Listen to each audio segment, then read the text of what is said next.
ओम। आज हम गीता के इस चीज़ को समझने का प्रयास करेंगे। संपत्ति क्या है, संपदा क्या है। संपत्ति का जो प्रयोग होता है वो संसार में जीने के लिए जो आवश्यक चीज़ें हैं उसके लिए संपत्ति शब्द का प्रयोग होता है। संपदा जो हमारे जीवन को उत्कर्ष दिशा में ले जाए उसको संपदा कहते हैं। इसी तरह आध्यात्मिक दुनिया में जब आएंगे दो शब्द भी बना है, आध्यात्मिक और सांसारिक।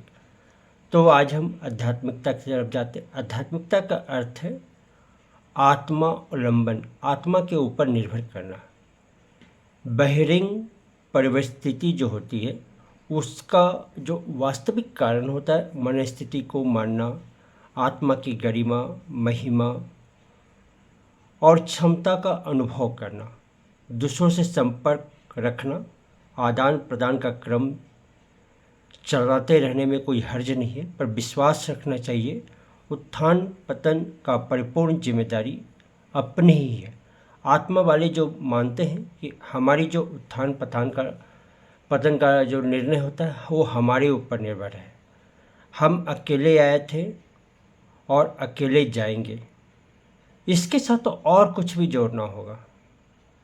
ये जोड़ना होगा कि जो हमको निश्चय करना है कि एकाकी रूप से कटिबद्ध होना होगा, हमको कटिबद्ध होना होगा और साथ ही साथ हमको अग्रसर होना होगा अपनी उन्नति के लिए। उस श्रृंखलता का मार्ग ऐसा है जिस पर चलने के लिए प्रोत्साहन देने वाले, मार्ग दिखाने वाले, सहयोग देने वाले दूसरे लोग नहीं ही मिलते हैं। ये एक ऐसा रास्ता है जिस पे आपको प्रोत्साहन कब मिलेगा, राह दिखाने वाले लोग कब मिलेंगे, इतनी जरूरी है आत्मा के ऊपर। थोड़ी सी इस बात को समझने का प्रयास करते हैं। उपासना जो कहते हैं, सूर्य की उपासना कीजिए, वायु की उपासना कीजिए, किसी देवी देवता की उपासना कीजिए। उपासना का जो हमारा मूल स्तर होता है वो भावना का सुधार होता है। हम जैसे लोगों के साथ संगति करेंगे वैसी हमारी गति होगी। तो भावना का जो स्तर है वो शुद्ध होना चाहिए कि हम गायत्री के समीप बैठ रहे हैं तो हमारे अंदर विवेक जग रहा है, सूर्य के समक्ष बैठ रहे हैं तो हमें गर्मी भरी, ये उपासना है।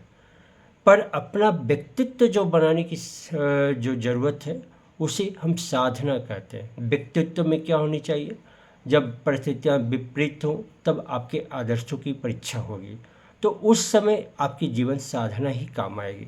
और आराधना से जो है आपके शरीर के अंदर जो क्रियाशीलता है, आलस्य की जो विपरीत क्रियाशीलता है उसका परिष्कार होगा, विकास होगा। आराधना उदार सेवा साधना से ही सकते हैं। अगर साधना आपकी अच्छी है तभी आप आराधना कर पाएंगे। क्यों? क्योंकि आराधना जब करेंगे तो आपको समाज में विपरीत स्थितियों का सामना करना पड़ेगा और उस स्थिति में आप सेवा भाव नहीं रख पाएंगे। तो जो श्रेष्ठतम सेवा है उसमें जिसमें किसी की पीड़ा को, किसी के दर्द को, किसी के कष्ट को, किसी अभाव को निवारण करना होता है। ये बहुत श्रेष्ठ सेवा है। श्रेष्ठतम सेवा है जिसमें व्यक्ति को पतन से हटाकर उन्नति की ओर मोड़ा जाए। बहुत महत्वपूर्ण बात कह रहे हैं। एक तरफ है कि किसी को वस्त्र का अभाव है तो आप वस्त्र का दान कर सकते हैं, आप हॉस्पिटल खोल सकते हैं, ये हॉस्पिटल खोल सकते हैं, औषधि का दान कर सकते हैं। ये सारे काम जो धनिक व्यक्ति हैं, जिनकी संपत्ति ज़्यादा है, वही कर सकते हैं। सुविधा बढ़ाने वाले और पीड़ा दूर करने की सेवा का कोई धन संपन्न भी कर सकता है, परंतु याद रखने की बात है जो हम आत्मा के ऊपर निर्भर होंगे तो वही व्यक्ति जो है पतन निवारण की सेवा का काम कर सकता है। पतन सेवा का निवारण कौन कर सकता है? जो व्यक्ति आत्मचेतना संपन्न हो वह ही कर सकता है। तो पीड़ा निवारण कौन कर सकता है? जो भौतिक संपन्न है।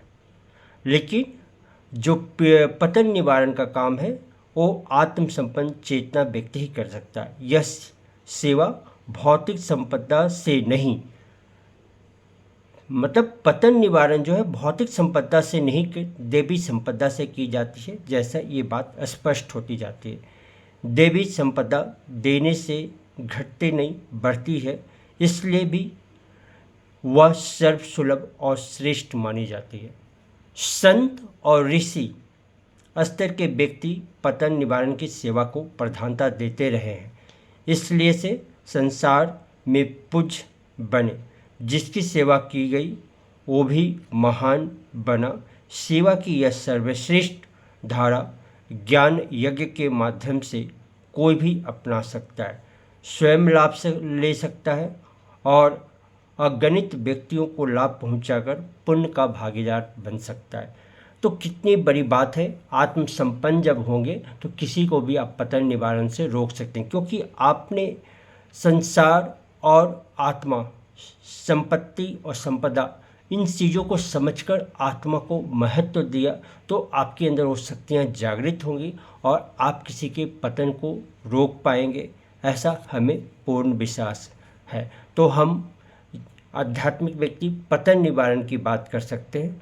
तो ये बात बहुत स्पष्ट रूप से समझ में आनी चाहिए कि पीड़ा निवारण, अभाव को दूर करना संसार की सेवा है और इसको धनिक संपत्ति व्यक्ति लोग करते हैं, संत महात्मा भी किसी की सहायता से ये करते हैं, लेकिन पतन निवारण वो स्वयं अपनी शक्ति, आत्मा की शक्ति से करते हैं। धन्यवाद। ओम शांति।